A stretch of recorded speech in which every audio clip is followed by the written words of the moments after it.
Hello and welcome everybody, and thank you for joining me to another quick Lost Ark guide video. My name is Wilkie, and we're going to be taking a look at my Lancemaster PvP build. So, first things first, these are the stats that I typically run in PvP. 1000 agility, 249 subdue, and 1 point for that lucky punch in crit.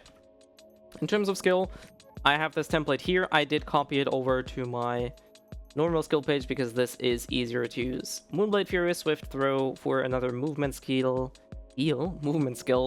or a potential knockdown extension because this also has a built-in knockdown at the end. Also, the dash itself is a stagger, so can be used for that. Descent of the Moon, movement, and a stun in one. Incredibly powerful because it comes in with a built-in stagger immunity. Really powerful. Range is deceptively large, can be used to intercept, can be used offensively, can be used to bait out people, can be used to stagger, destroyer to stun, destroyer spin to winning, infighters doing their pound skill, the earthquake. Also can be used to stagger destroyers doing anything else, or for example blasters unloading their combo onto your teammates. Definitely very powerful. Moonrise, very good, decent range, knock-up, can be used as a combo extender, can be used as a combo starter. For example, Moonblade cancels spacebar into that one here. Fairly straightforward, fairly quick. Sometimes people misjudge the distance and are feeling like they're not really in range. Crescent Moon, now here's the thing where builds will probably be a little bit different. You either go stationary tornado, or you go moving tornado.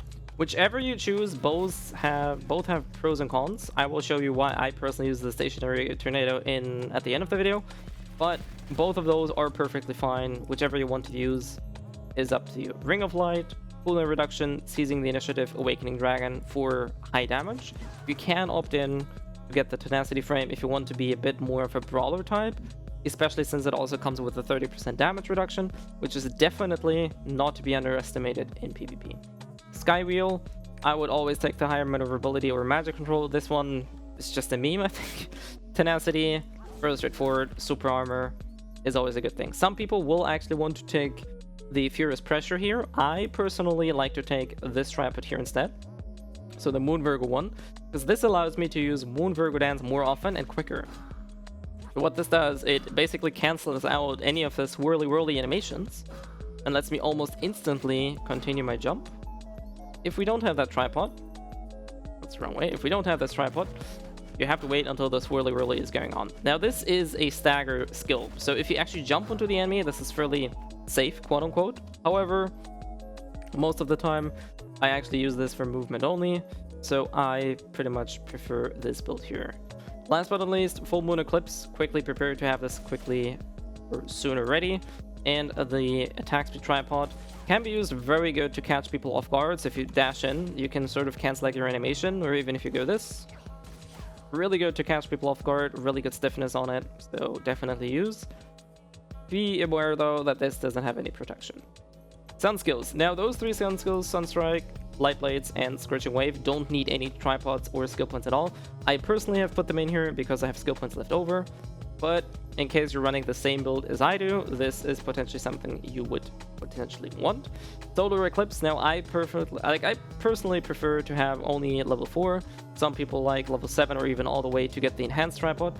I think the skill is just as fine with 4 skill points in it, and the other mobilities and utility tools are better off. But if this is a skill that you really dig or that fits your playstyle more, by all means, go at least for that tripod, or maybe even for the double hit on enhanced. Mantra of Dawn, however, is definitely not optional. You definitely want that, and you also want the counter. This acts as your panic button and also as your second CC. As you can see here, if the mob attacks me, well, I have to be in the right stance, am I not? You can get a very hefty shield to absorb a lot of damage and also stun the enemy in return. If the mob would hit me, please. Thank you. There's 2 drawbacks here. First of all, you only have tier 2 level super armor, so you're only immune to staggers and knockups. You're not immune to freezes, stuns, fears, stuff like that. You can, however, take the absolute defense tripod, and that would make you even immune to anything. So this essentially is the same immunity as your spacebar or awakening. In return, you're going to be losing the stun on the counter. So typically, I do prefer the counter tripod here.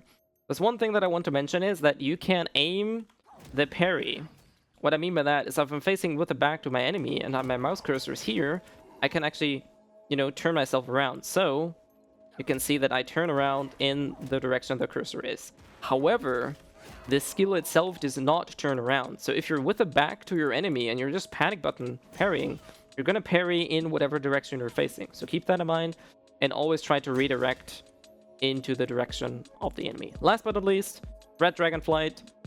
Fairly straightforward. Power balance, and I'll show you in a quickly second why I actually want this and not this. Destructive power, you want a guaranteed tripod. You want a guaranteed crit tripod.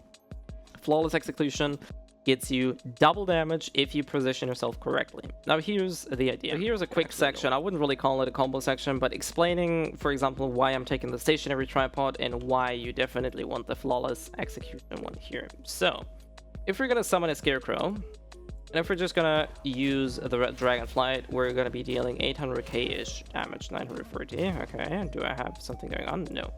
So, this is mainly what's going on. So this is our damage that we're dealing with here. 950, 950, 920. So you can see, if we're positioning ourselves this way, that we're actually gonna hit at the sweet spot, and actually not miss the channel, we can see that our damage is all of a sudden quite a bit higher. All of a sudden we're dealing 1.4 damage, 1.4 million. So this is definitely a very good tripod to be used in PvP. The drawback is you have to be at the optimal position. Now there's two basic combo setups that I want to give you guys right away here. The first one is a non-guaranteed combo. What I mean by that is you need to have burned the enemy spacebar. If the enemy has get up ready, you're not going to be able to do this. However, sometimes the enemy just spacebarred and you caught them again, and you know that you caught them again, and you know they can't roll. This is something to keep in mind. And what that is, by using Ring of Light, doing a little bit step backwards, boom, you can see that this is a perfect distance. Again, Ring of Light, knockback, walk a little bit backwards, yoink. Actually, this is pretty shit to show, given that the damage is really much always off screen. So, get this dude out. Fairly easy to set up, but like I said, the dependencies there, you need to have burned the enemy spacebar so they can't get up out of this. So this is not a guaranteed combo. There is, however, one guaranteed combo that I want to show you guys here, and that has to do with the stationary tornado. The rule is pretty much the same. This is what it looks like at the end. And to kind of break this down, what we're doing is we're going to be using Crescent Moon, Stationary Tornado, spacebarring in the opposite direction, switching stances while we're spacebarring so we're not wasting time with any animations.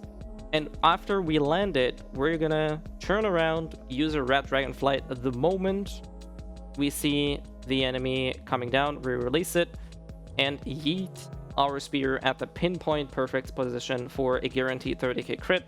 Plus, the enemy has no way to dodge out of this. So, again, Crescent Moon, spacebar, switch, boom. This was actually too fast. So do that again. Boom. You can see that the dummy didn't even land. Boom. So you can actually, you let them drop into that spear because it has a little bit of a lingering hitbox.